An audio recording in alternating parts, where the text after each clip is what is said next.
Something like that. What's up, fight fans? You're watching The Combat Connection, and I'm your host, Brett Cagle, joined this week by Pat Dana, and we're also going to have Eddie Law pop in as he's covering the Las Vegas card this weekend at the Apex. Pat, let's talk about UFC 324 last weekend with Alexander Volkanovski defending his championship once again. UFC 325 last weekend with Alexander Volkanovski defending his belt once again against Diego Lopes. Gets the decision victory. Pat, what was your analysis of this fight? Volk is timeless. I mean, that's all I could really say, right? The guy was – I feel like – I said this on the show last week, but you're kind of betting against Father Time a bit, you know, when you're betting against Volk if you were going to be picking Lopes. And Father Time did not show up. Volk looked as sharp as ever. He looked as good as ever. He took the fight to Diego. He wasn't afraid to sit in the pocket. And he even got caught clean less in this fight than he did in their first fight. Yeah, I think it was like – so when I was breaking this one down, I picked Volk because I thought it was just too close to have these two rematch and have any sort of different outcome than what we saw the first time. And like you said, he got it done this time even better than he did last time. Now, it was announced – we're going to talk about it later in the show – that Mosvar is going to fight Lerone Murphy here coming up. I think that easily determines the number one contender. Here's Eddie now joining us. Eddie, before we talk about what's next for Volkanovski, what did you think about the fight last weekend in the main event? Which fight? The main event, Volkanovski and Lopes. It sucked. The fucking thing was going to happen. Same shit as last time. What was going to happen? Did anybody think Diego Lopes was going to pull a big three out of his butthole? Like, yeah, that totally changed everything. Fuck yeah. No, he did the exact same shit he did last time. So what do we get? The exact same shit as last time. Give me 2 minutes, boys. I got to get my microphone and my headphones. I'll be right back. You're good. Go ahead. Yeah, and it was like you were saying, it was less entertaining than last time. Eddie says the same thing, but I mean, I don't know. Volkanovski is we got to start talking about him as potentially the greatest featherweight of all time. A lot of people think it's Jose Aldo. There's been guys who have maybe been more talented who've come up, like Conor McGregor to 145 pounds or Ilia Topuria. Those guys, you know, their talent speaks for themselves, eventually moving up to 155 because they're so talented. But when you look at the resume of Volkanovski, Pat, do you think that he has passed Jose Aldo as the greatest featherweight of all time? I'm kind of split on that, but there's definitely a discussion to be had, like in a serious discussion to be had. I mean, I don't have it off the top of my head. It's what he's at, like 5-6 title defenses at this point, somewhere around that. It just seems like he has to be included in the conversations, especially with how dominant he's been in a lot of his wins.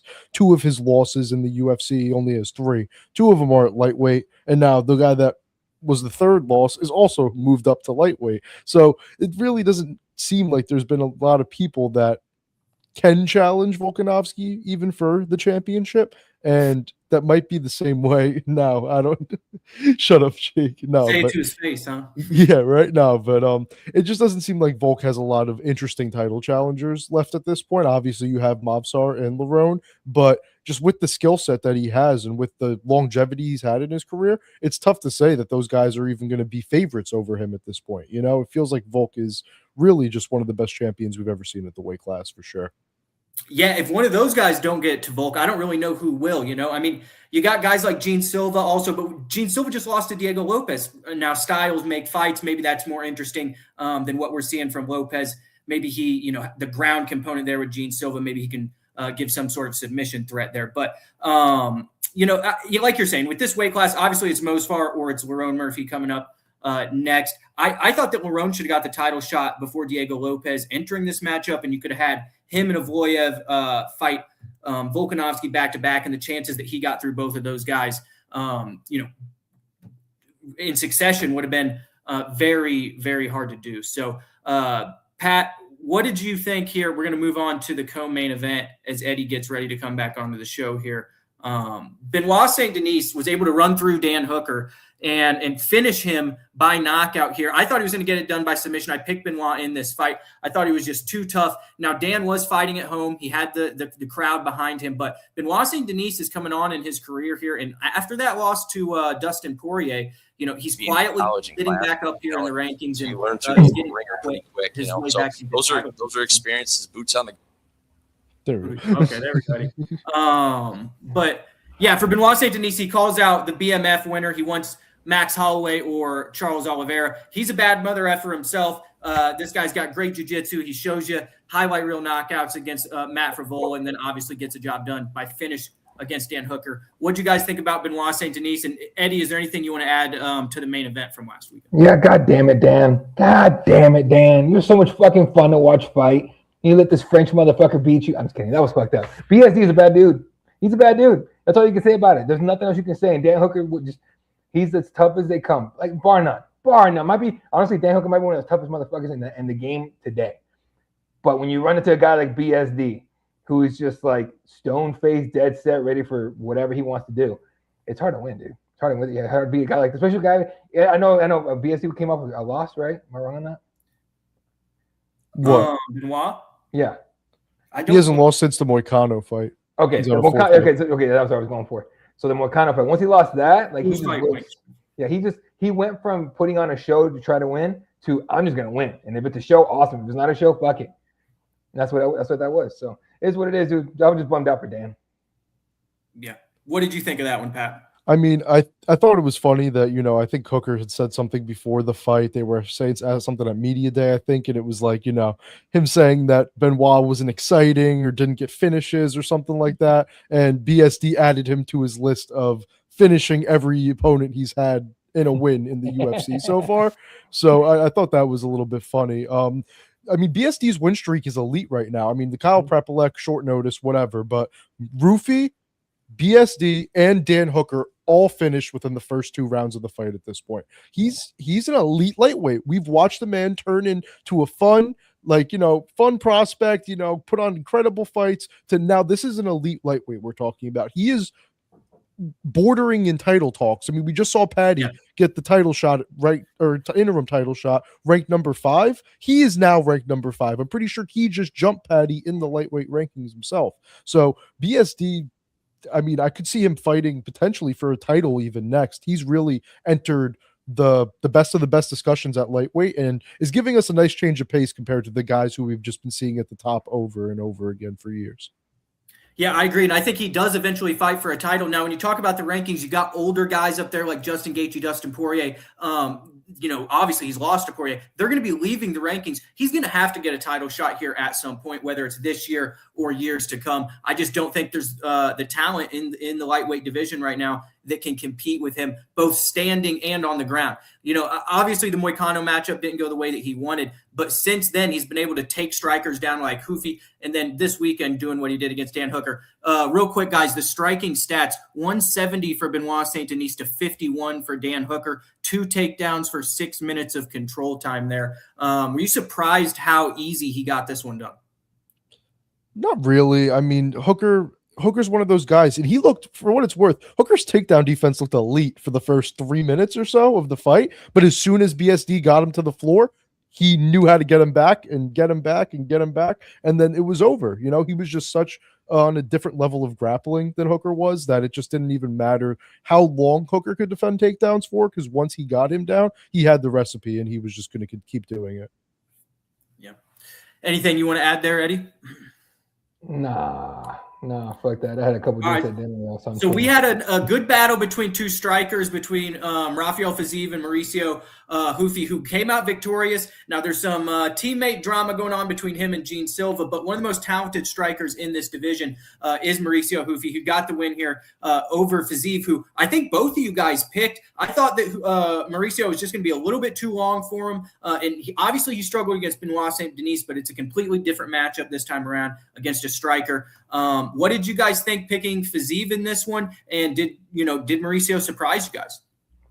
Yeah, I mean, Ruffy definitely surprised me a bit. His striking got better as the fight went on. He got sharper late in the first round. And then once the second round came along, it kind of felt like he had started to take over in a lot of those exchanges. I was more surprised with Fiziev's game plan because he was just walking Ruffy down. He had him back against the cage. He was all over him for the entire fight. but his activity dropped as the fight went on. He wasn't being as active. He wasn't throwing as much. And I feel like the fact that he was pressuring so heavily, but not offering up too much to keep Ruffy off of him, especially in that second round, is kind of what led Ruffy to just be like, you know what, I'm going to start throwing some combinations. I'm going to see if some of these big shots can land. And one of them did. And he cracked Fiziev and put him out. He's the first guy to finish Fiziev by a legit TKO since his UFC debut. So it's a very, very impressive win. I think your mic went out there at the end, Pat. But I heard him. He was good. Can you guys hear me?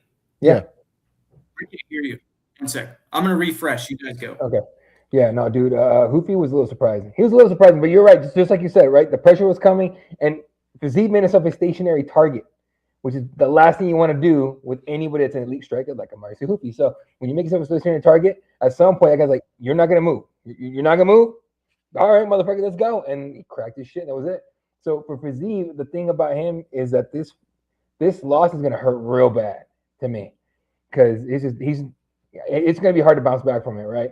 And he's not going to be able to fight. He's probably, suspended for who knows how long for the knockout and all that. For him to come back, I don't think we'll see him until the end of the year, honestly.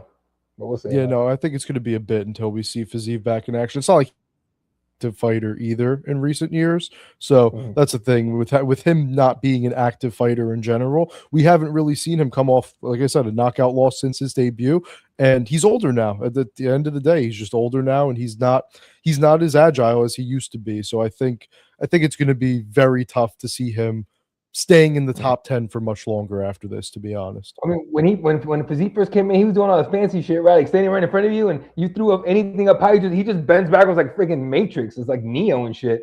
And it was fun as hell to see. But you're right. The more he's gone, he can't do that shit no more, dude. He's gonna have to change his style a little bit.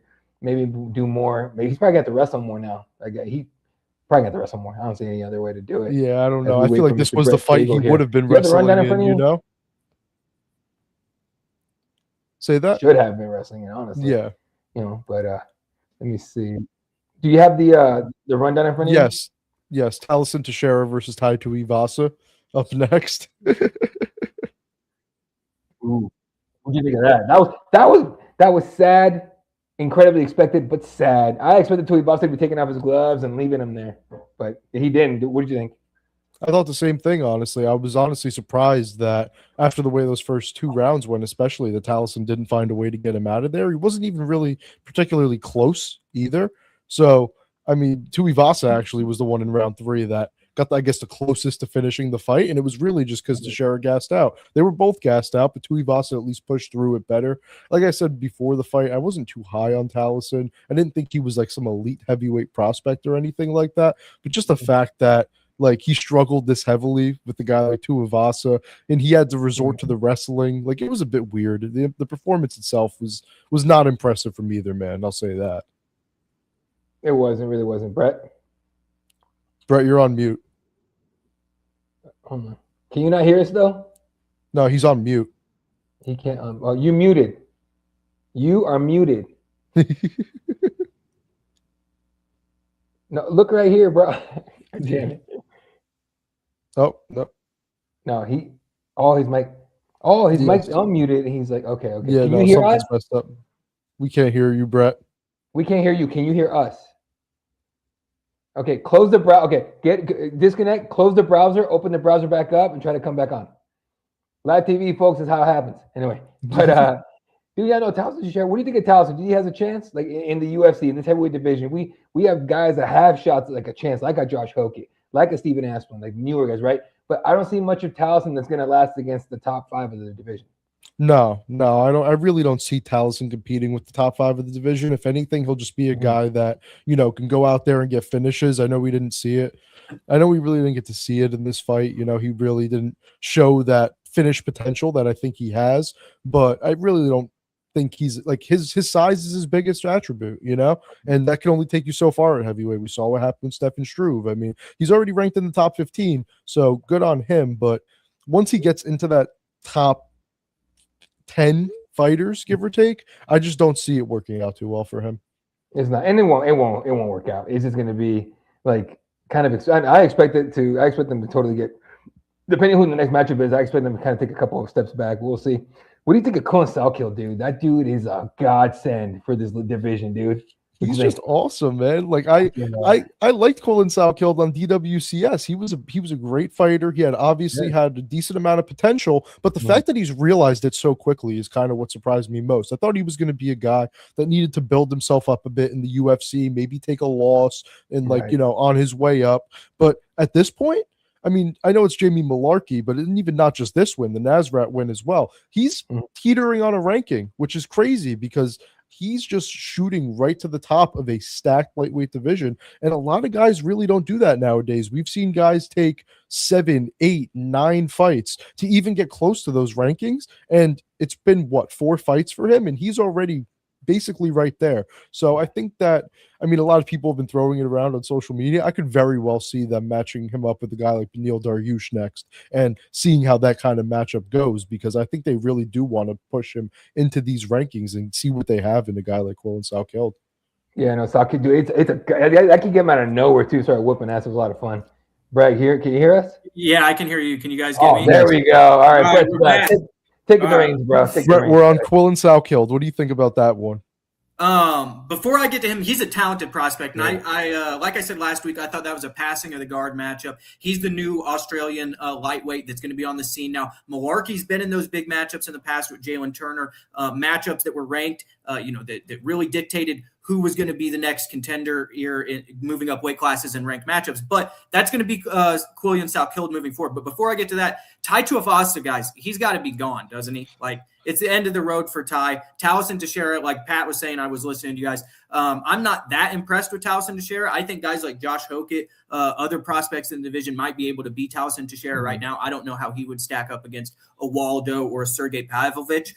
Quite honestly, he is so aggressive. If he went in there against Sergey Pavlovich, I think Pavlovich could quite honestly get him out of there in the first round. So I don't put too high of a stock into the Tallison Teixeira bandwagon right now. But for Tai Tuivasa, the body didn't look in shape. The gas tank didn't look there. The punching power, honestly, didn't seem to be what it was that we've seen in the past. And since that signature win over Derek Lewis, this has been a really bad stretch for him. I think it is 6 in a row now, Pat. Am I right? Yes, it is. So, it's a bad look. And I hate to say that a guy who, means so much to Australian MMA and is always on these cards should go, but he's going to at least have another step down in competition if he wants to stay on the roster. Yeah, no more top 15 opponents for him for sure in the near future, to be honest. Frankly, Ty, please, for the love of God, tell me you have some money saved up. Go open a bar somewhere called Shoeys. Do some shit like that. Stop fighting people, please. Take a bare knuckle fight here and there, sure. Have some fun with it, right? But stop trying to get your ass whooped on international television in front of your own people every goddamn year. It's not fun for anybody, but especially not your brain. Yeah. Pat, I want to get your opinion real quick on Salkilld. What do you think his potential is? You've probably been watching him since even before he came to the UFC. In terms of Australian prospects, obviously we've got the guys from Kickboxing. They're all fantastic. What do you think about him, like, getting towards a championship? Is he a legit contender for at some point, talent-wise? Yeah, we have some feedback picking up here, but I think it's tough. It's tough because I was saying to Eddie, it was surprising to me that he's kind of came into the UFC and he's gotten so close to the top 15 without any of these losses. He hasn't needed to take a loss. He hasn't needed to do any of that. He's just been streaking right now against a great level of competition. So when it comes to something like that, like, I don't know. I think he does have very high potential based on what we've seen. I think he'll probably find his way into the top 15 at some point, maybe even the top 10. But once we get there, I think it's going to be a bit tougher for him. I mean, the top 5 of the lightweight division, he might get to at some point, but I don't really know if I see him having title aspirations in the future. So I think that Salkilld is someone that will probably be hanging around the top 15, but I don't know how high he'll get, to be honest. Yeah, he's certainly young and athletic. Very interested to see how his career goes moving forward, guys. But let's move on down the card here on the what do we have here? We got Billy Elekana versus Junior Tafa. I wasn't that impressed with Junior Tafa's performance. Billy goes in there, gets a submission win. What do you think of Billy as a contender? I think he's a guy who's might not necessarily get into a top 10 ranking. He might get to a top 15 at some point. Light heavyweight isn't necessarily the greatest division depth-wise that we have right now in the promotion. But for Tafa, like, if he doesn't land a big punch and get you out of there, which he almost did in this fight in the first round, it seems like he has no ground game. The cardio isn't necessarily there, and he's not putting the volume on guys that we saw in the heavyweight division where the athletes were slower, and he was able to get off on them a lot quicker than what we've seen here at 205. Pat, do you think he might need to move back up to heavyweight where his brother is? What do you think they need to do with Tafa? And then for Billy, how impressed were you with that? I think they should probably send Tafa packing, to be quite honest with you. He's a 6-5 fighter in the UFC. It's that simple to me. And that's not his UFC record. That's his overall record I'm sitting here talking about. You know, his wins are over guys who are either not in the promotion anymore or are probably going to be out maybe even quicker than he is. I just don't think he's a UFC level fighter. I mean, he lost to Tuco Tacos, who, not to shit on Tuco, he's a great wrestler, but he's just not, he hasn't proven he's a UFC level fighter yet, and he was finished by Tacos in that fight. Now he gets finished by Elekana. You know, this fight was a bit more fun. You know, he dropped Elekana here. That was definitely big, but I just don't think he has the skill set to be a UFC fighter, if you want my complete honesty. And for Elekana on the other side, he's an interesting one, because if you would have told me he went 3-1 in the UFC, I would have doubted the level of competition. And to be fair, Kevin Christian, Tafa, Ibo Aslan isn't like a killer's row of opponents, but he's made it work. And I think he's going to keep being one of those guys that is dangerous if you fight him the wrong way. And it's just, I don't know how I feel about him going forward. I really don't see him as like a top 15 mainstay, but it's light heavyweight, and it's not that hard to be a top 15 mainstay at this point. So it honestly wouldn't shock me if he worked his way up the rankings. He's got some pretty good submissions, and he did all right on the regional scene, but I don't know if I'm sold yet on Elekana's future, especially because he did get dropped in this fight. Yeah, there's nothing that really pops out to you talent-wise about him. That's why I was kind of hesitant to say, I don't know if he's a top 15 guy, but given the depth into the division, maybe he does get there at some point. Eddie, did you have any thoughts on this one? Yeah, I mean, basically, you guys know Steve Smith, right? Should be Hall of Fame wide receiver at some point for the Panthers and all that. One of the best to ever do it. One of the best talkers to ever do it, because you know what he does? Tells the fucking truth. And you know what he says about guys, especially like guys like Jerry Jeudy with the Browns. He goes, he's a jag, just a guy. Elekana is just a guy. That's all he is. Junior Tafa shouldn't even be a guy. He's doing some other shit. All right, like what is it with the Tafa brothers coming in? It's like, we're tough, we fucking scrapping all this shit, and they come in there, they turn into Cubs, like straight up, like they come in saying we're gonna be warriors. I mean, Tafa was saying like, oh, you put two Samoans in there, oh man, it's gonna be like Mark Hunt and Ray Sefo. It's gonna be crazy. We got none of that at all. Stop selling me fucking the Holy Grail and giving me holy shit. Okay, it's just not gonna work. So first of all, Junior Tafa, done. I'm done with the Tafa brothers. They got to go do something else, man. As far as Billy, yeah, you're gonna be great here for the next 5 fights before you get your ass up 2-3 times and you'll be gone too. That's what's gonna happen. He's just a guy. Now, the next two performances we're going to talk about, I was impressed with both of these guys. Jacob Malkoun giving TOrrez Finney his first professional loss, while Cody Brundage was taken out by TKO by Cam Rowston. I thought that Cam had a really good fight. He did what he was supposed to do with a guy in Cody Brundage who, let's face it, guys, the record now is 11-8-1. He gets finished by a lot of people. He's not necessarily the best guy we have in the UFC. If Cam Rowston wants to be a legit contender, he's got to finish guys like Cody Brundage. What did you think about Cam? I think he has really good length at this division. I don't necessarily think he's a killer on the feet, or really stands out on the ground when you look at the top of this division. But what did you think about this one, Pat? I mean, kind of went how I expected. Cody Brundage he's an interesting fighter. I mean, he's one of the only guys in UFC history that has had a topology rainbow. If you guys don't know what that is, it's when you have a no contest, win, decision, and a loss, all 4 in a row. I mean, he's just one of those guys that's just one of the most random fighters, and he's one of those guys that's just going to come out and try to get the finish, and if he doesn't, he's getting finished, and that's kind of been his entire career for the most part.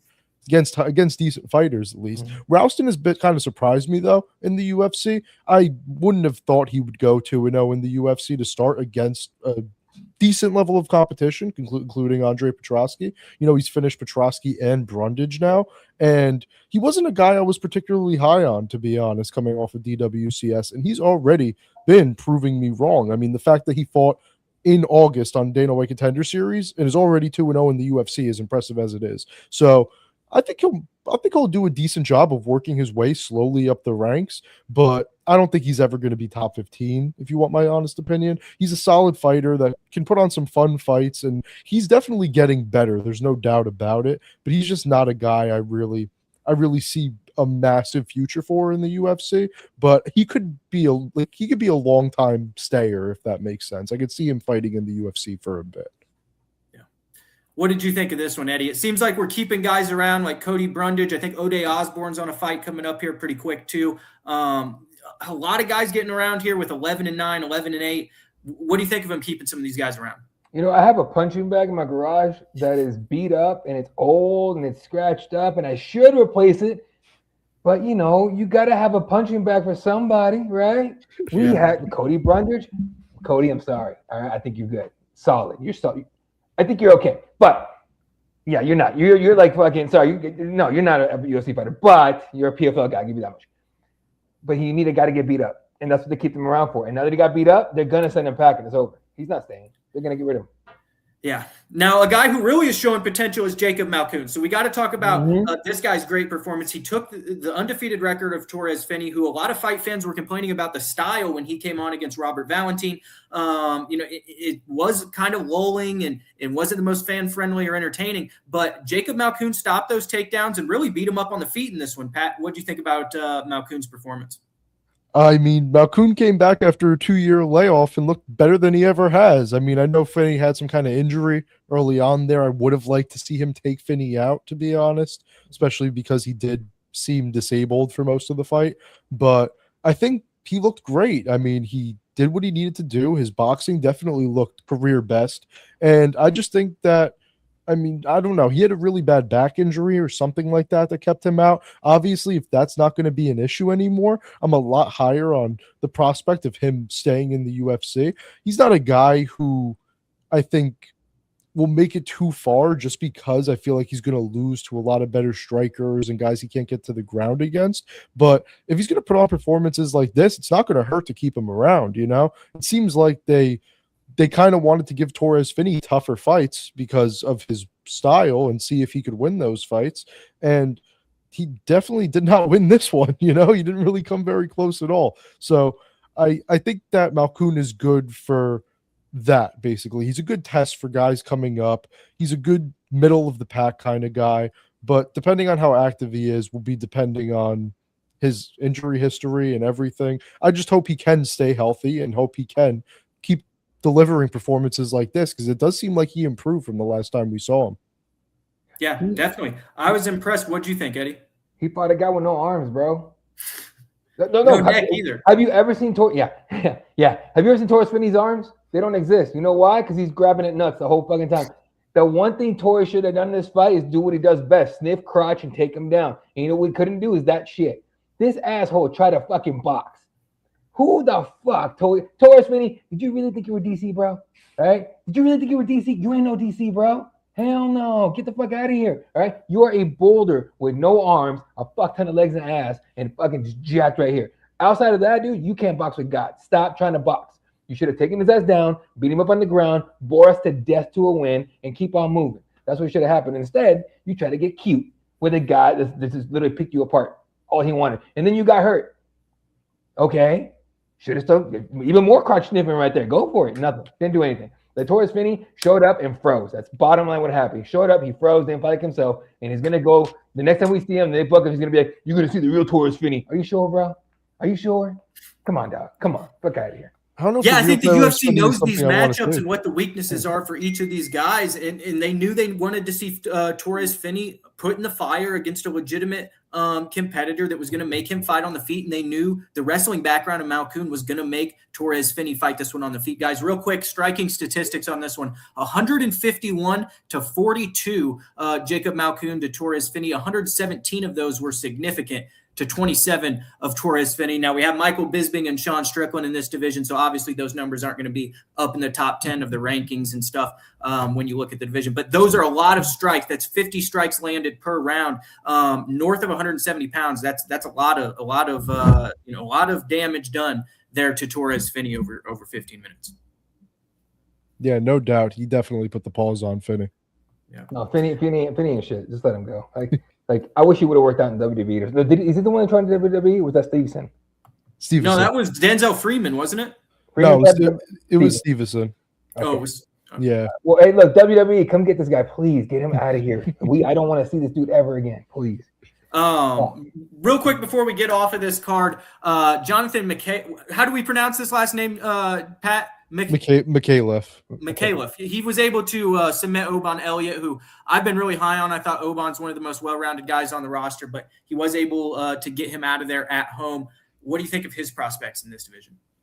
Jono's an interesting one to me because he's another guy similar to kind of Cam Rowston, who I wasn't particularly high on coming off of Dana White Contender Series, but guess where he is now? 2-0 in the UFC, the same as Rowston. So it's one of those things where it's like he's definitely shown improvements. I mean, his striking is a little wacky. I don't know how much I like his striking, to be quite honest, but what's going on, man? Hey, joining us from literally 10 feet that way in the patio, Jake Noker. What's up, buddy? Let's go. What's up, boys? How we doing?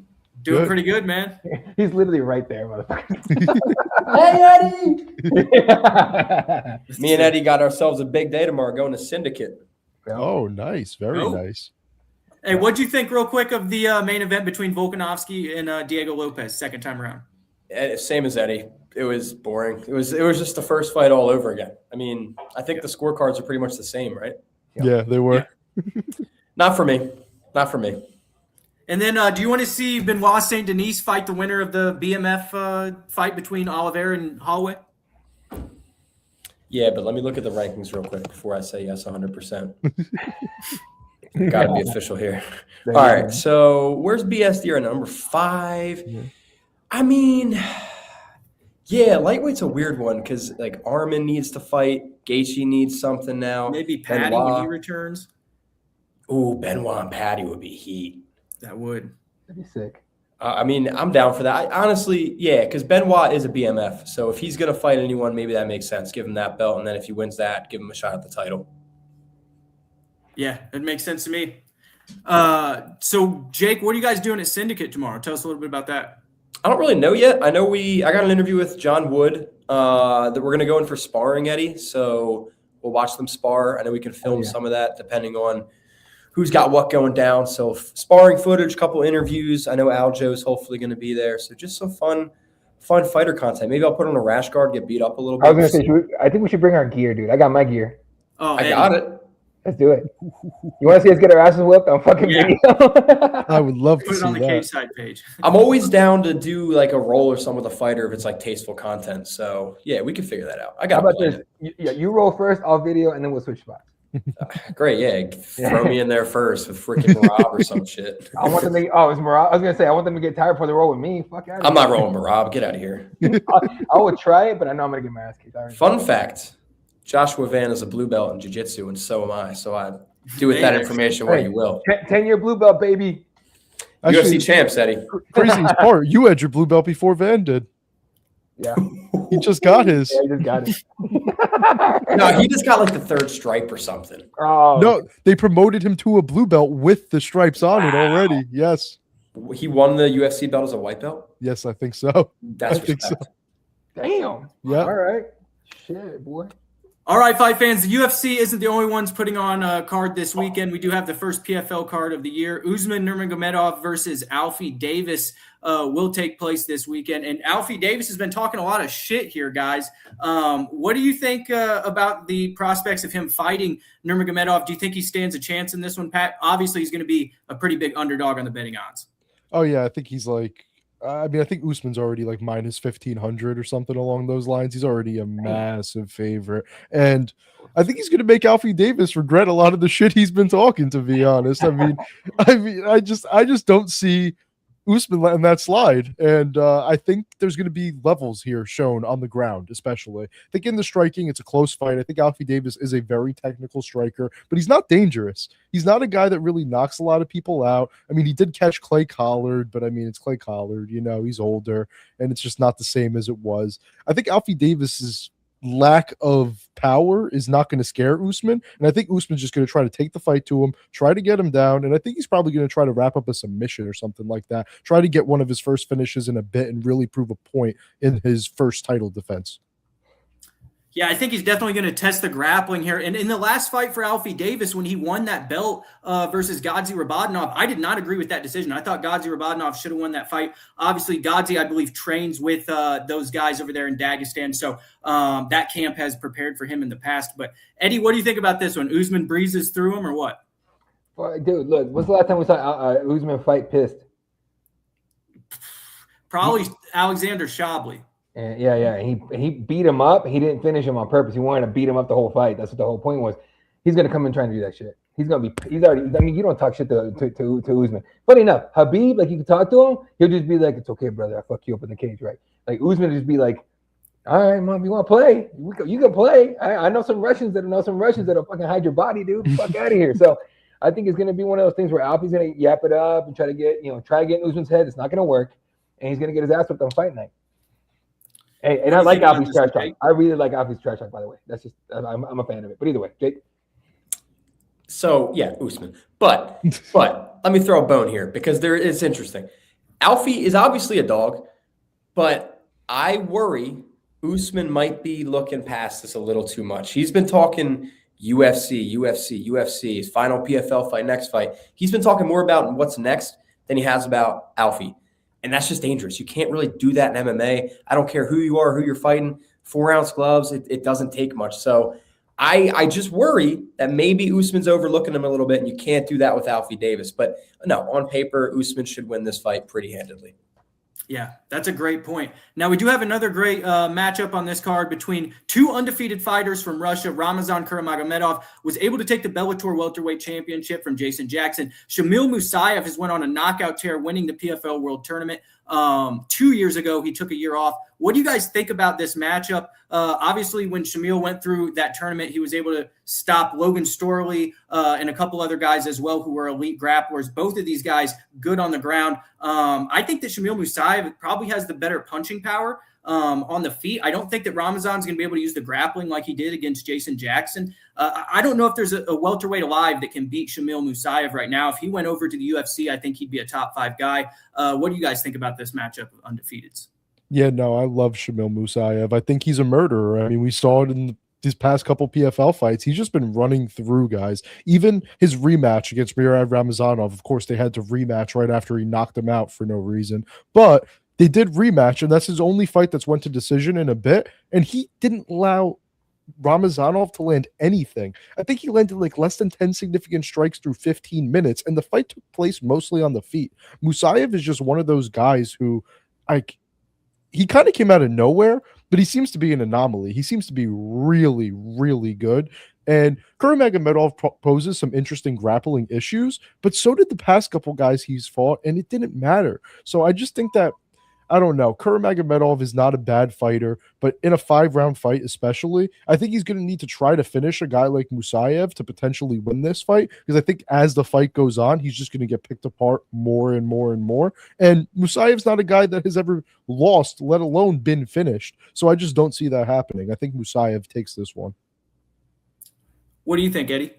I think if Musayev spoke English and had a personality, he'd be in the UFC the way he fights. Just plain and simple. Right, like that's the problem. Like, with the guys coming into UFC, like you have to be an incredible fighter, or you have to be able to like market yourself, right, and be a decent fighter.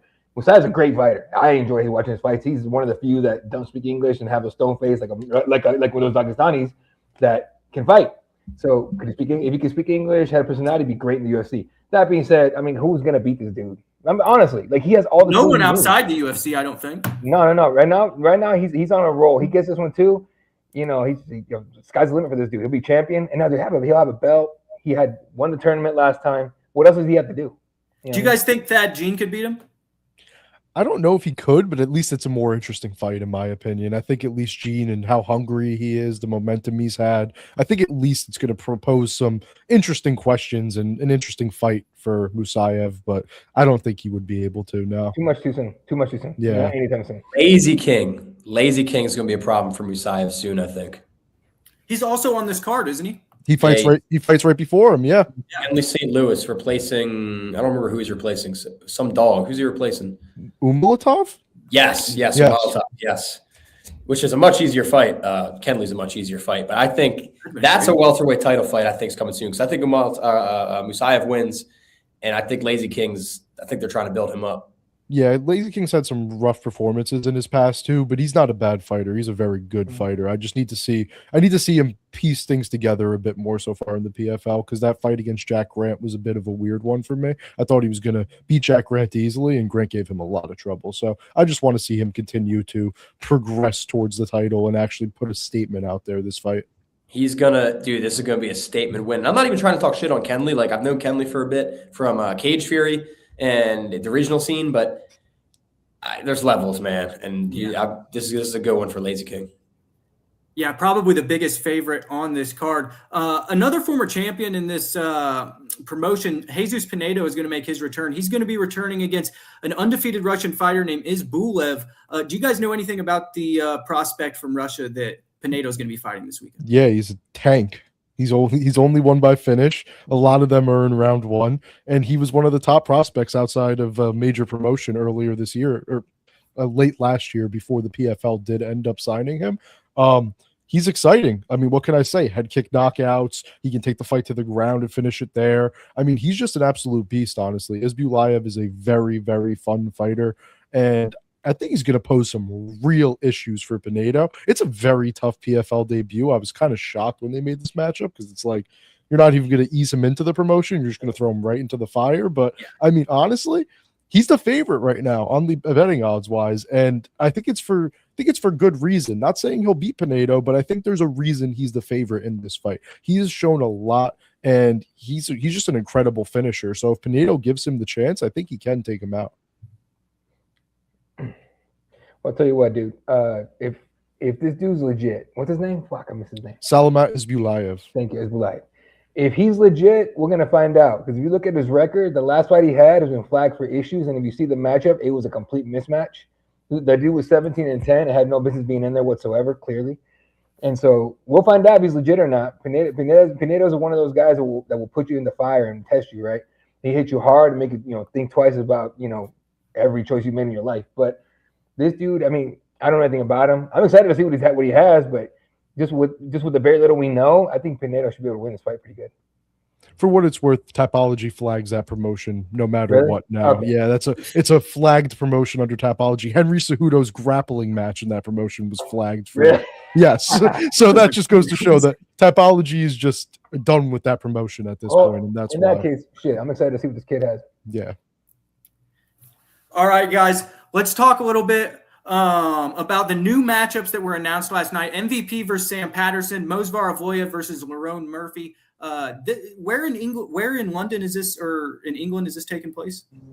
London. Yeah, London, 02. Yeah. Right. Okay. So what do you think about the matchups here? Mosvar Avoyev and Lerone Murphy. We talked about it a little bit previously. The number one contender should probably come out of this matchup. We thought Lerone Murphy probably should have got the title shot before Diego Lopes. But in this one, guys, I like the grappling of Avoyev if he can get him to the ground. Obviously, there's danger on the feet. Lerone is a tactician, creative. Obviously made Aaron Pico a grappler pay in his last fight for being overly aggressive. I don't think that Mosvar fights like Aaron Pico. I think he's a little bit too smart. He has tremendous fight IQ. And I don't see him getting into those dangerous positions where he's going to get caught like Pico has. And I don't see him getting technically kickboxed for 5 rounds either. So I think that Avoyev probably wins a decision here and utilizes his grappling. But what do you guys think about this matchup? I mean, I think we've already seen Lerone lose in the UFC. Like they're going to market this as 2 undefeated guys in the UFC, but I think Gabriel Santos beat Lerone Murphy. I think a lot of people feel that way. And it's one of those fights where you're right. I think it's going to be tough for Lerone to control the grappling in this fight. I think it's not going to be easy. I think Evloev's going to really try to put a pace and pressure on him. But with it being 5 rounds, I could see Evloev slowing down as the fight goes, and that might favor Lerone. But I feel like Lerone's probably going to be slowing down with him because it's going to be at such a high grappling pace that he's not used to.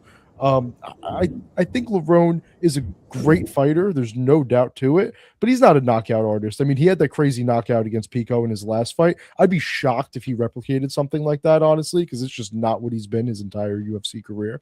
And I think a guy like Mosvar is just a really, really tough fight for almost anyone in the division with the grappling he has. So I think that Evloev probably wins a decision here if I had to guess. I mean, he can't finish a fight to save his life in the UFC, so I can't really bank on him getting a finish. But it's also the first time, I'm pretty sure, that he's fought for 5 rounds. So maybe it going into the championship rounds will push him to get a finish if Lerone gets too slow. I don't know, but I think I like Mosvar here by decision. Did the MVP fight get removed or some shit? Because I can't find it on the UFC site. No, I don't think so. I think it got, from what I saw, it got promoted to co-main event. Yeah, that's what I thought. It got promoted to co-main event fight. Yes.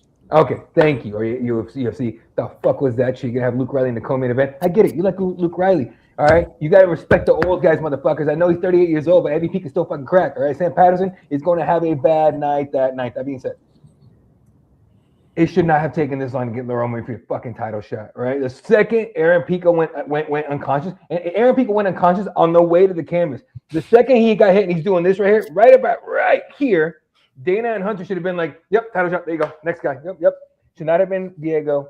It should not be Mosvar. It should be Lerone. Fucking America, stop disrespecting my guys like that, okay? That being said, 100% winner of this one, title shot. And Volkanovski will welcome it, no problem. That guy's a dog. Yeah, Volkanovski's been asking for both the winner of this fight now, both of them, whatever. I mean, right after the fight ended, he was like, give me the winner of Mosvar and Lerone. Because now he finally was like, all right, you guys made me fight Lopez again. I'm going to fight who I pick now, who makes sense. Lerone, a knee up the middle for the love of God. Well, now the winner of this fight is going to fight Diego Lopez, and the winner of that fight will fight Volkanovski. So buckle in. But now this got Evloev decision written all over it. It's going to be frustrating, I think. It's like we've seen the fights where, the fan favorite maybe just has a very frustrating cage clinch losing battle. It's going to be something like that, I think. Mosvar Volk will be great. And then like Eddie said, Sam Patterson's getting knocked out. I don't see another way that's going. That's MVP moving back down to 170, isn't it? Yeah, and that's why he was removed from the rankings, which everyone was confused about last week. Yeah. Okay. But yeah, no, I agree with both of them that, I mean, just too much too soon for Sam Patterson. I think MVP is a horrible stylistic matchup for him, unless he can get the fight to the ground, which I don't think he will against MVP. That's a smart booking by UFC, though, because half that stadium is going to be happy either way. So good work, UFC. All right, guys. Well, we have to talk a little bit about Alexander Hernandez. He had a problem with his fight getting pulled. Did we have a post on that on Instagram, Eddie? Alexander Hernandez? Wait, what happened? Alexander Hernandez had his fight get pulled, obviously, because of betting action. There was maybe a mole or a leak in his camp due to an injury or something. He was mad that the fight got pulled, but obviously after what happened with Isaac Dulgarian, the UFC wanted to jump on top of things and make sure it didn't happen twice. What did you think about that, Pat? Do you think they made the right decision, relying on caution this time rather than having them go out there and have this catastrophic event at sports books and having their bettors and fans all pissed off? Yeah, I think they did make the right decision, to be honest, because, I mean, that line movement was shady. Straight up, that was shady line movement. I think he went from just above minus 200 to being an underdog by the time they pulled the line. And everyone was sitting there trying to justify it like, oh, it's because the original line was off. Yeah, that's great. But that kind of movement doesn't happen in the 2 days leading up before the fight. It's just not how stuff works. There was obviously something going on there, and the UFC, like you said, wanted to avoid completely another Dulgarian situation, another FBI investigation, and all that. So they made the right move by pulling that fight because, from what I could tell, Hernandez was banged up. There had to be something going on, So I think that they were smart to act first this time and not act later on. Yeah. What do you think about this one, Jake? And real quick, guys, before we talk about the card coming up this weekend, how was UFC Media Day? Oh, it was great, man. UFC Media Day was dope. Chill. Good to be back. been too freaking long. Yeah, it's been a while for Jake. Nah, it's a good fight night this week. Everyone bitches about Apex cards, but this is a good card. No, 100%. And immediately it was fucking chill, like you said. Like it was like 1, 2, 3, 4, 5 of us there asking questions. Yeah, I think there were 6 people total there, bro. It was chill. That's my favorite. Nice. Yeah, dude, it is so nice when everyone gets along, right? There's no, assholes in the front, being clicks and ass clowns. No egos, bro. No one in the front turning around going, "Who the fuck asked for first question?" That kind of bullshit. And it wasn't me. That kind of shit. Yeah, I don't give a fuck. You guys know me. But it was synergy. It was fucking chemistry. Brother, shout out Alex Behunin. Shout out Armando, Kenny Hathaway. Shout out Vlad. And then my boy was sitting next to me. It was fucking a great time. We actually had a lot of fun today. It was dope. Yeah, it was a good day. Good shit, dude. And no one said anything crazy. But I think my favorite part was Origuchi saying that he goes, "I don't give a shit." He said it twice. I forgot what the first one, but the second one I asked him was like, "Do you think your title shot's gonna get delayed because this and that and the other with all the stacked division?" He's like, "Man, I don't give a shit." And I was like, "Oh my god, Origuchi," because you know what? And you'll see the clip. I'm gonna clip it here after this. He says it and then he giggles like a fucking schoolgirl. It's hilarious. So Loner Kavanaugh is going to fill in for Amabayev, who's out against Brandon Moreno coming up. What do you guys think about Loner Kavanaugh? Obviously, further down the rankings than what some fight fans would think a fighter would get matched up with against Brandon Moreno. But do you think nobody really wanted to take that matchup on short notice, so it kind of went to the talented young guy in Loner Kavanaugh? Well, speaking of Horiguchi, I mean, they did say that Horiguchi was offered the matchup. Alex Behunin reported that today. Horiguchi was offered that matchup, but he was like, "No, I actually still want to fight Albazi. Then I want to turn around and fight Moreno." Which, I mean, come on, like you knew that wasn't going to happen, but he's a badass for even thinking about it, no doubt. But with the Kavanaugh thing, I mean, I'm very high on Kavanaugh. He was probably my favorite flyweight prospect in the regional scene for a while. He's just one of those guys that the UFC is obviously taking a liking to, as much as people don't want to admit it. I mean, he's only 2-1 in the UFC and he's ranked 15. Tell me how that works. It's a stacked flyweight division. There's guys that are 4-0 right now that aren't ranked in the division. So they obviously took a big liking to Kavanaugh and wanted to push him up in any chance they could get. It's just weird because he's coming off the knockout loss to Charles Johnson. Obviously, Charles Johnson is one of those guys who can knock out anyone, but I don't know. It was definitely a surprise to see Kavanaugh get pulled from his fight against Bruno Silva and shot right to the top of the division against Brandon Moreno, especially because the fight's in Mexico City.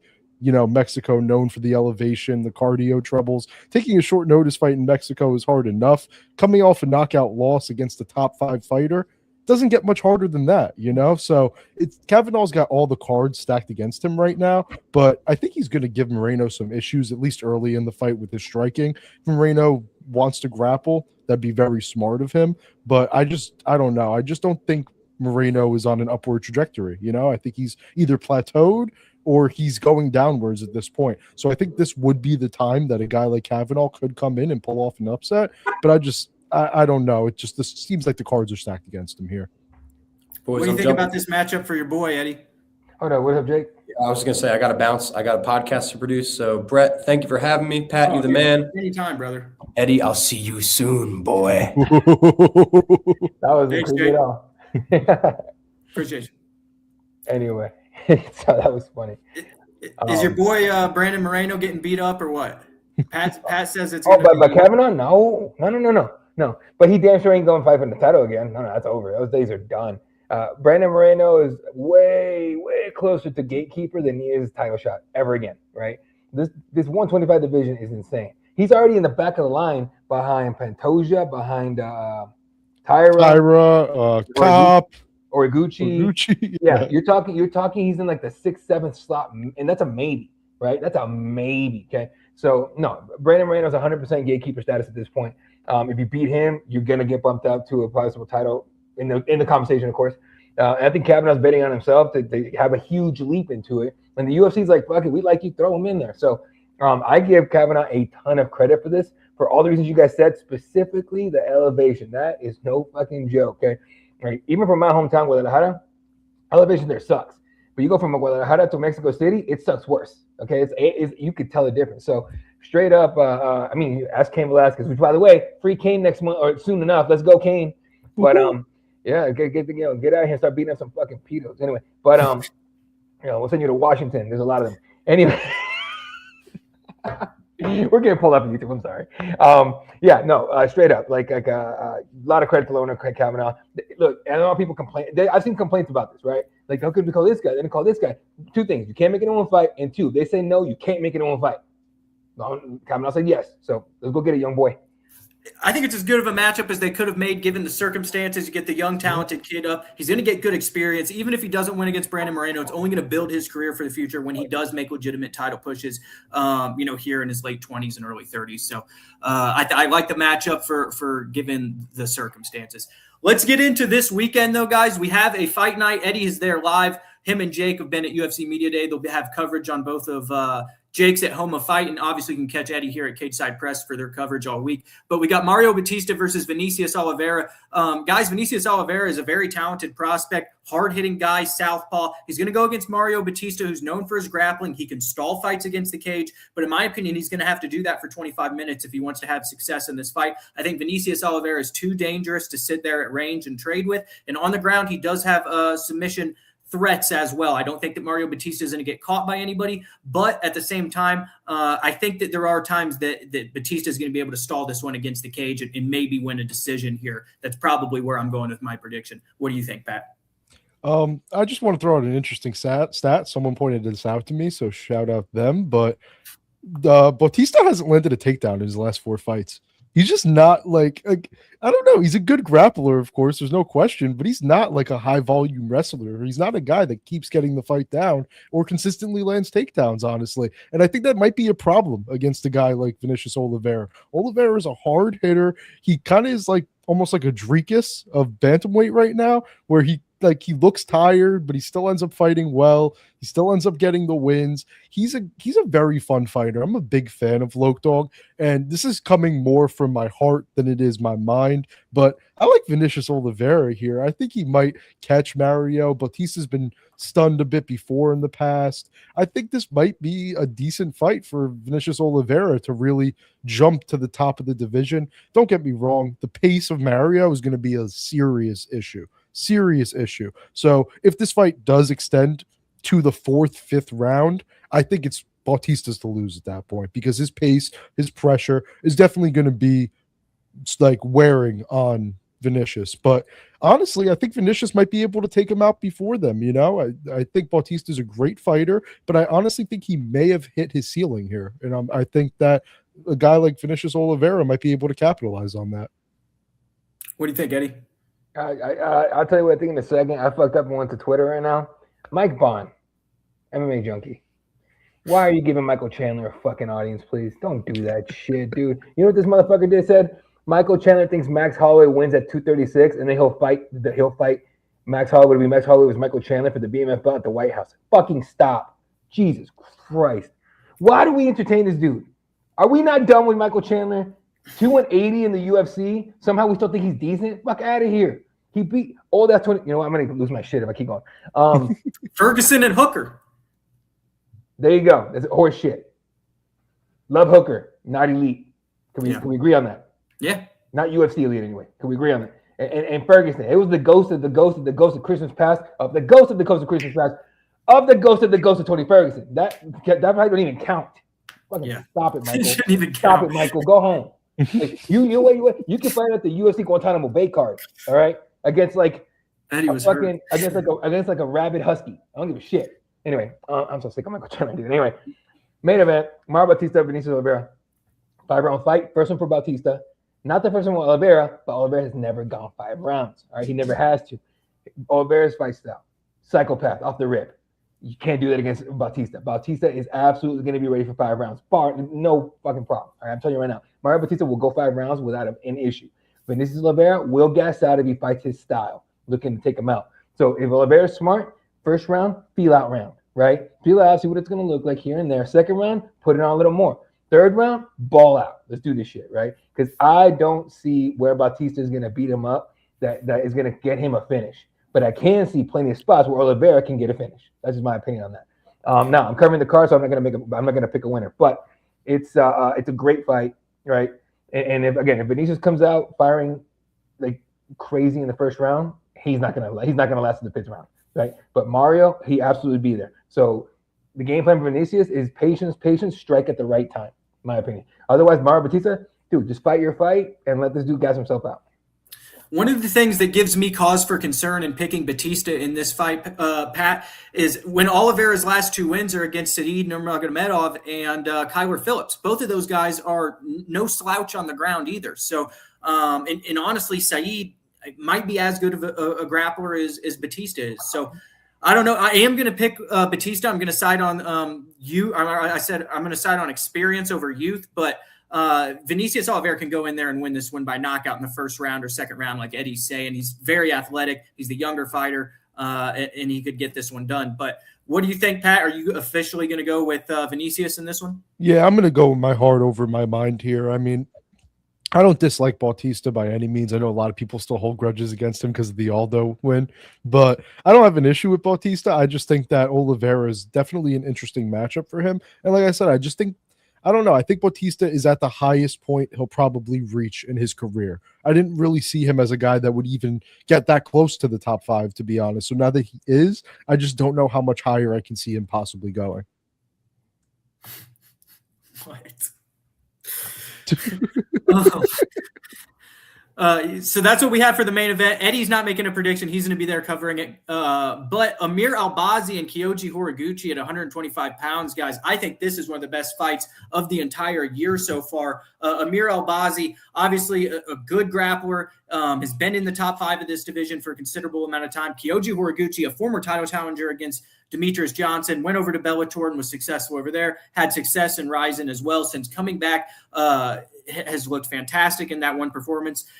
He beat Saeed Nurmagomedov in his debut, correct, Pat? Who? Horiguchi. No, Tagir Ulanbekov. Tagir Ulanbekov. Yeah. And that was very impressive. Actually came in as an underdog in that fight. And some people think that he's going to fast track his way to a title in this one. Do you think that the next challenger for Joshua Van could come out of this matchup? Yeah, definitely. I think if Horiguchi puts on a dominant enough display, I think he could easily get a fight for the title. I mean, they, in my opinion, they want a Japanese champion, right? It kind of seems like they really want to be pushing a Japanese fighter to the title. And they don't even have to at flyweight because they have Taira and Horiguchi right there right now. So there's no pushing that needs to be done. Both those guys will let the fighting speak for itself. My biggest thing with this fight is like Albazi he looked like a shell of himself against Moreno. Straight up, he did not look good against Moreno. And that fight was already a year and a half ago almost. So he's just inactive now. He fights like once a year, give or take.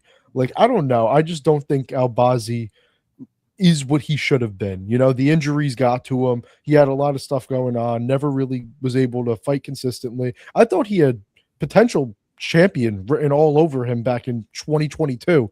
Now, I don't see him winning a lot of fights against guys who are top 10 in this weight class. And Horiguchi is no different than that for me. I mean, he looked incredible in his UFC debut, looked like a championship caliber fighter, and I think he'll probably have a championship caliber performance again here against Albazi. How do you see this one, Eddie? I know you're not going to give a prediction, but how do you think this one goes down stylistically? This one's interesting. Stylistically, this is going to be the best fight on the card. Like, it's going to be better than the main event. I think you're talking high speed, 2 guys that are very we start grappling, we're going to see scrambles upon scrambles. It's going to be nasty. It's going to be a lot of fun. I asked Amir Albazi, so he was supposed to fight Teixeira in last August. That fight got canceled because he wasn't medically cleared literally days before the fight. And I think Taira ended up fighting Hung Young Park or something like that. But I asked Amir today, I said, hey, was that related to the neck surgery? He goes, no, it wasn't. He goes, but I'd rather not talk about what it was related to. So now you got to wonder, does he have something else or did he have something else? And is it lingering? Is it not lingering? Was it a health issue? Was it a physical injury issue? Like, what was it? So there's a lot of questions on that side of it for me coming into this fight. Kyoji Horiguchi, he's prime ready to go. The guy he's just like he's I don't even know what the car. He's just ready to go. He's prime. He's like a Ferrari engine already warm, ready to fucking fly, right? And so it's gonna be interesting to see what Amir Albazi can do with the speed and quickness of Horiguchi. But don't get it twisted. Albazi's a dog, right? And you know, if it wasn't for that the Moreno loss, I think we'd be talking about him for being a potential like a potential for the top 5, maybe. I don't know what he's ranked at right now, but still, I think he would be. But the loss to Moreno and then not being able to fight Taira and then being away for a long time because of the injuries. Oh, he moved his camp over to Dubai. And so he's getting different kind of training and everything, smaller group. He prefers that. We'll see if that helps out. But it's going to be a tough fight for both of these guys. But, like, I mean, dude, if I'm honest about it, it's a big jump for Albazi. I mean, we're talking the former Rising champion, right? We've seen Horiguchi be in wars and win. So it's going to be interesting, man. I can't wait for the fight, honestly. Yeah, I think that Kyoji Horiguchi's firing on all cylinders right now, and he realizes this is his last chance at a UFC title opportunity. He's not getting another one. He goes in here and loses to Albazi. It's back of the line. He goes in here and wins. The sky's the limit. So this is a huge fight for Kyoji Horiguchi and probably the biggest fight in a considerable amount of years in his career. So I'm going to go with Kyoji Horiguchi in this one. I do not think that Amir Albazi is going to be able to utilize that grappling that he is known for. I think that Kyoji is going to keep this one standing and really pick him apart a lot like he did in his last matchup. And guys, I wouldn't be surprised if he maybe stops him with volume in the third round and has some TKO finish as well. I'm going to go with Kyoji Horiguchi, and I think sooner rather than later, he's going to be in a UFC title opportunity at 125. Yeah. Yep, no, I agree. And I do think Kyoji probably stops Albazi at this point too, especially if he comes out looking the way he did against Moreno. I think he was lucky not to get finished by Moreno in that fight. It felt like Moreno never really put his foot on the gas the way he should have, considering what he had in front of him. If Kyoji does that, I don't know if Albazi will be able to hold at this point. Yeah. All right, we're going to move down the card here. There's a heavyweight matchup that is going to garner some attention here. Rizvan Kuniev debuted in the UFC against Curtis Blades. Now, Curtis Blades is one of the best guys we got. No disrespect to what Curtis does. He has actually knocked out Jailton Almeida in a matchup between these two guys. But Rizvan comes over from the PFL. He had a suspension for steroids. He lost to Curtis Blades, who's a longtime contender here. We don't really know what Rizvan Kuniev has to offer at this level yet. But for Jailton Almeida, I'm going to side with him because I've seen him against elite competition in the past. I think that he's going to be more athletic than Kuniev if this fight stays standing. But obviously, Kuniev has a combat sambo background. Jailton Almeida has a Brazilian jiu-jitsu background. That, to me, that makes me think that two grapplers, they're going to nullify each other on the ground, and this fight's going to stay standing. I'm going to take the youth and athleticism of Jailton Almeida. How do you break down this matchup, Pat? I mean, I am still a massive Curtis Blades fan. He's been one of my favorite heavyweights for years. I didn't think he beat Rizvan. I thought Rizvan beat him in that fight. It was a split decision that went Curtis's way, but I think it really should have went the other way. He's a very interesting fighter. I mean, he dominated Renan Ferreira. I know that's the fight he tested positive in, but he just dominated Renan Ferreira. They put him on DWCS for some reason, and he dominated poor Hugo Cunha, who's the LFA champ. I mean, he's one of these guys that, you're right, we don't fully know what he is at this level yet, but I think I liked what I saw enough in the Blades fight to realize that I think he's a top 10 heavyweight, to be honest, skill-wise. I think he's a top 10 heavyweight overall, even though they won't put him in the rankings for whatever reason. I mean, I think he is up there. It's interesting because I think this was supposed to be Ryan Spann against Rizvan, which this is obviously a massive step up from Ryan Spann. It's a massive jump. But Almeida is a lot more athletic. He's a lot quicker. I think if this fight manages to stay on the feet, I think Rizvan's going to piece him up bad. If Rizvan refuses to get taken down, I think it's going to be a rough night for Jailton Almeida. But there were some spots that Rizvan got put in against Curtis Blades that I feel like Almeida just would never let him up from and would not stand for that, basically. Jailton is a smaller heavyweight and Rizvan's a bigger one for sure. So I think that might play a part, but I mean, Jailton's held down big guys before. He's not new to this. I mean, it's just one of those things where I think that Jailton's grappling and agility and just youth is honestly going to play a big part in this fight. But I honestly think Rizvan might be more skilled overall, so it wouldn't shock me if he ended up getting the win. But I think I am going to side with the youth here and go with Jailton Almeida. I think he is just a bit. He'll probably just be a bit too much, a bit too quick. I'm saying youth. I didn't even realize Jailton's older than him. So I'm completely wrong on that aspect, actually. But it's not even the youth, I guess. It's more the speed, you know? It's the athleticism, which he definitely has for a 34-year-old. I'm actually kind of shocked to find out Jailton is 34. That just threw me off. But I think I like Almeida in this fight to kind of muscle his way to a decision. Yeah. Is this going to be a boring heavyweight fight, or are we going to get something entertaining here, Eddie? I'm so glad you set me up like that because we asked him today. Like, hey, man, what do you think of people that call you boring? But Heenan was right on that. He goes, hey, man, a lot of fans think you're boring. What do you think of that? He's just like, I win. What are you talking about? Basically, is what he said, right? Like, I win. And then and he made a mention like, look, man, between DWCS and all the fights I've had, I haven't really gotten hit. And it's because of my fight style. That was basically the point he was making, right? And you can't disagree with that. He takes you down, you're not hitting him. Plain and simple, because he's very good at keeping that top position, or at least keeping himself safe on the ground. Rizvan absolutely beat Blades. Now it was close, but he should have gotten the nod in that fight. How? So he told us today. Rizvan said that he had been training in the States for that fight, the Blades fight, and they were supposed to fight before, but I think something happened, and so they moved the fight to Baku. He goes next door to my house, basically. That's next door to home. So you have to fly all the way back to fight in Baku. How those judges didn't see it for Kuniev to this day is just like, wow. Like, did someone pay somebody? Because that is crazy. But he definitely won that fight. No, I like both these guys, dude. And they're kind of a clash of styles, right? Like, Jonathan Almeida is definitely an undersized, not underweight, but undersized heavyweight. Rizvan is absolutely a fucking unit. He walked in today and shit. I'm just like, what the fuck? Like, imagine having to see that dude across the cage from me, he didn't crack a smile. I didn't know what his teeth looked like because you didn't see him, and he just like straight up just stone faced the whole damn time. I'm like, you are Russian as fuck, god damn. And then dude was fucking wild. But no, it's interesting, right? And we're gonna get to see because Rizvan is not a sambo guy. He's not a Dagestani wrestling guy. I forgot the exact art that he said he practiced because I think Jake asked him about that. And so it's a different form of grappling or something? I think so. I think that's what it was. But either way, it's interesting to see if this fight goes to the ground. Can Rizvan keep himself off the bottom, right? And if he's on the bottom, which Jonathan is very good at getting top position, can he get up, right? Shrimp out, maybe feet on hips, whatever, use your strength, whatever you got to do to get all to Jonathan Almeida off you. If Jonathan Almeida's on top of you, you're screwed.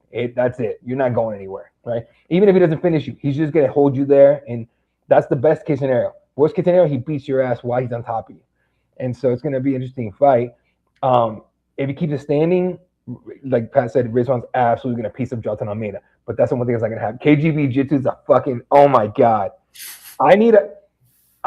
Somebody in the world of Jiu-Jitsu, I need that rash guard, please. Design me a KGB Jiu-Jitsu. I will wear that shit daily. I don't give a fuck. That is an up. Parallels, you fucking win. Comment of the night. Dude, that's comment of the night easily. KGB Jiu-Jitsu is the shit. I want to make, maybe I start a meme page and I call it KGB Jitsu. I'm gonna give you credit for like parallels. That's fucking awesome. I might do that anyway. Yeah, no. Bottom line, dude, stand on the feet. Rizvan wins, gets to the ground. Almeida probably wins, but you never know, dude. MMA is a funny game. Yep. There you go, guys. I just want to throw in real quick. Oh yeah, what were you saying? In 10 UFC fights, Almeida has had 78 significant strikes landed against him. Is that not absurd? That's crazy. Like, is that not insane? Heavyweight. Opponents are averaging 7.8 strikes against him per fight. Like that, is that not insane? Like that's just. He went 25 minutes with Derek Lewis too. Yeah, and that's actually who landed the second most significant strikes on him. He landed 20, which was the second most, and then Volkov landed 24. So there you go. I mean, it's crazy. That's fucking nuts. Yeah. But we're gonna move on down the card here to a middleweight matchup between two guys who I don't think this one's hitting the cards, guys. And I think Michael Owachajic probably gets this one done early. Big left hand since moving to the Fighting Nerds. He's got wins over Cedricus Dumas and then picked up another finished win here before entering this matchup. Marc-Andre Barriault was put out pretty bad, guys, against Joe Pyfer. That I don't know where his chin's at right now. Is his chin suspect? Is he going to be able to take the power of Michael Owachajic, who pressures you, moves forward? We know what he's going to bring. Great boxing. He's going to try and put Marc-Andre's back to the fence, and he's going to try and land that big left hand like he's done so many times before. Pat, do you think this one's going to end up any differently than that? Like you said, I don't see this fight going the distance at all. If MAB somehow gets it down, I think he'll have an advantage over Oleksiejczuk. But since Oleksiejczuk's been training with the Fighting Nerds, he's looked revived. He's looked like he's had a new fire lit under him. And I mean, just to keep it real, Barriault's 1-4 in his last 5 fights. He's not an impressive fighter. I mean, it's just as simple as that. This feels like a layup to get Oleksiejczuk another big finish, another big KO to set him up to maybe get a bigger fight in the rankings. I mean, if he wins this one, especially in round 1, that'd be 3 first-round finishes in a row. So it'd be big for Oleksiejczuk. I think he's a guy that the UFC's liked. He's always been exciting. He's always involved in finishes. And I think this is a good setup fight for him to get another big knockout. I mean, he's been in the UFC for a while. This will be his 18th UFC fight, something like that. Yeah, and he's only 30. He's only 30 years old. So I could see Oleksiejczuk still having juice left. He could still make a run, and I think that this is a perfect setup fight to do so. Yeah. What do you think about this one, Eddie? Could this be a firefight? Oh man, I like Powerbar so much. Powerbar's a dope dude, man. I haven't talked to him a couple of times. Fucking great guy. Canadian as fuck, of course, but all nice and everything. But no, dude, Micallef's a dog, dude. It's kind of wild with it, and we see Market get put out pretty bad. But if I'm not mistaken, he's coming off of no, he's not coming. He got his ass whooped last fight. Powerball, right? I think by somebody. Yeah. He had a good fight before that, but anyway. Yeah, look, man, it's tough. And again, I'm not picking everybody, but it's gonna be a tough fight for Powerbar, 100%. Like I like Alphabet. I call him Alphabet. I don't know how to say his last name, but I like Alphabet a lot. That dude's like, he's just a heavy hitter, no nonsense. And ever since his brother got into the UFC too, like he seems like he's even more revived. So it's a double shot of like adrenaline for that guy. Fighting nerds and his I think his younger brother's in there. Yeah, good to go, dude. It's gonna be great. Yeah, I think this is going to be a good fight. Marc-Andre, in his last fight, lost to Nurmagoemdov. He did make it the distance. The fight before that you were talking about, Eddie, was Bruno Silva. He finished by elbows in the first round. So that was a big win. But, if only finishing Bruno Silva still meant something. Yeah, that's a good point. Now, guys, between two of the most talented fighters in this weight class are going to be on the prelims of this, and this easily, in my opinion, could have been on the main card. Gene Matsumoto is going to come in here against Farid Basharat, who's still undefeated. Obviously, we saw his brother lose to Ricky Simon, but Farid is still undefeated here, going against Gene Matsumoto. I like Matsumoto. I think he's a very talented fighter on the ground. I don't think that Farid Basharat's going to be able to go in there and take him down like he's been able to do other guys in the past. Now, is Farid going to try and technically kickbox him out from the outside on the feet and use volume like we've seen him do? Yeah, he is going to try and do that. But Gene Matsumoto's a powerhouse. He's a very good athlete as well. I'm interested to see where you're going in this one, Pat. I don't know where I'm going, to be honest, because I think a lot of people are overlooking Matsumoto in this fight. Matsumoto's a beast. He's very well-rounded. He applies some real pressure, and he has a great arsenal of strikes, and he's a good grappler, He's a very good fighter that, I thought he beat Rob Font, but I can understand why you score it for Font. I thought that was a close fight. I think he's a guy that's probably going to hit the top 15 soon, but so is Basharat, and that's the problem. It's like this is a fight that's happening a little too early for my liking, but I mean, it's going to be a great fight. I think Basharat's a really tough fighter. I mean, he's only won in the UFC against a really solid level of competition. I think he probably does eke out a decision here, but I feel it feels bad to say because that means Matsumoto's 3-2 in the UFC, and I don't want that to happen. I don't like that because he's a lot better than that, in my opinion. So I do think Basharat will find a way to just barely win this one, but I think it's going to be a close fight regardless. And I think the betting line is disrespecting Matsumoto. What do they have it at, Pat? I don't know what it's at currently. I saw what it's at earlier in the week. If I could find it real quick here, you guys keep talking. Yeah, it's banned in Texas, so I gotta. What's banned in Texas? I can't. FanDuel. You can't look at FanDuel?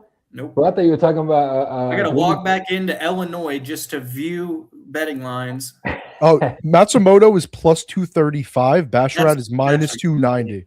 It's disrespectful. It's just a bit disrespectful to me. Even though I do think Basharat wins, it's a very wide betting line on a fight that I think is going to be pretty closely contested. Yeah. Do you think Basharat is going to be physically strong enough to take him down? Ooh, that's a good question.